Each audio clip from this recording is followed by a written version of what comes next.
On se retrouve pour la 3e livrée de la saison 2022 de Formule 1, après Haas, après Red Bull qui ont été des copier-coller de 2021 niveau couleur et des copier-coller de la livrée Formule 1 de la Grande-Bretagne. On retrouve Aston Martin qui a dévoilé sa apparemment vraie voiture et avec des couleurs qui ont un peu changé.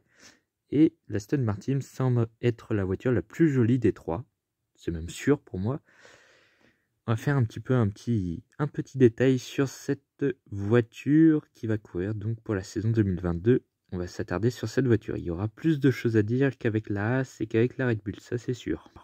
Avant toute chose, je voulais aussi vous dire que j'ai créé ma propre académie, l'ALP Academy.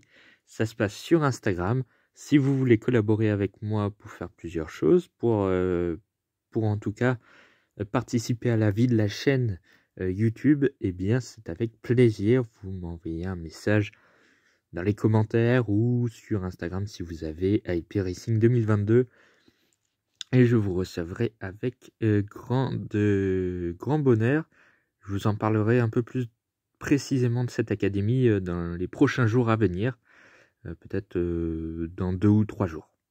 On est parti donc pour cette livrée Aston Martin, et la voilà, cette Aston Martin toute verte et jaune. Elle est magnifique cette voiture, et surtout quand on enlève le rose, ben c'est bien mieux. Elle est bien mieux que l'année dernière parce qu'il n'y a plus de rose tout simplement.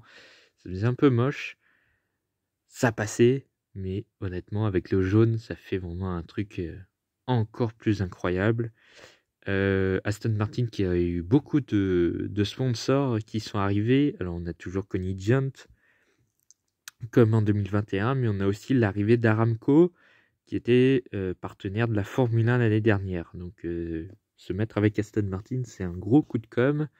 Bon, après on a plusieurs sponsors qui sont arrivés également, comme vous voyez. Donc ils ont 2 sponsors titres Aston Martin. Donc niveau financier, ils sont pas trop mal Aston Martin. Au niveau de la voiture, eh bien on retrouve, déjà ce n'est pas une maquette, c'est la vraie Aston Martin à ce qui paraît. Et puis de toute façon ça se voit tout de suite, hein. Ça se voit tout de suite, rien qu'à l'aileron avant ou même l'arrière, ça se voit tout de suite que c'est la vraie Formule 1. Et ça j'aime bien, autant je n'aime pas l'écurie, autant vraiment ils ont dévoilé la vraie voiture, et ça, enfin plus ou moins la vraie en tout cas, et ça c'est bien. C'est cool, parce que les autres veulent tout cacher, mais eux au moins ont donné la presque livrée définitive. C'est une belle voiture, en vert un peu plus clair qu'avant, et puis en jaune qui allait remplacer le rose BWT, puisque BWT n'est plus sponsor de Aston Martin, mais elle devrait arriver chez Alpine apparemment. Bon, ça n'a pas été confirmé encore, mais ça pourrait venir. Au niveau des pontons, on a l'impression qu'il y a une double arrivée d'air dans les pontons. Et il me semble que le ponton et le trou dans le ponton est coupé en deux. Il y a 2 trous différents, j'ai l'impression, sauf si c'est le noir Aston Martin qui est sur le ponton, je sais pas trop. Mais en tout cas, ça fait une belle livrée. Et puis l'aileron est pas moche. Autant le nez de la Red Bull, elle ressemble à une banane, comme je l'ai dit hier. Autant l'Aston Martin, bah, ça fait une belle pièce. Le nez, mais aussi l'aileron, c'est vraiment pas mal. Ça fait sympa.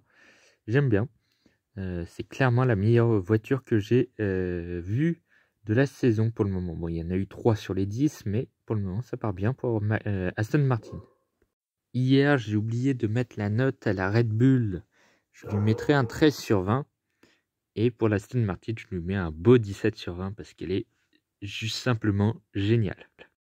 Voilà, cette courte description de la voiture est terminée. Je vous parlerai donc de cette fameuse académie que j'ai créée hier. Et on est déjà 4, enfin vous êtes 3 à travailler avec moi. Donc c'est sympa.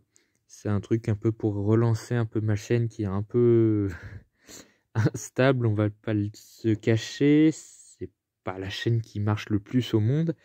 Donc voilà, je me suis dit pourquoi pas se lancer. Ça peut marcher. Mon objectif c'est de parler avec vous de sport automobile. Mais forcément quand il n'y a personne qui répond, c'est un peu compliqué. Donc je me suis dit, on tente, on va créer l'ALP Academy.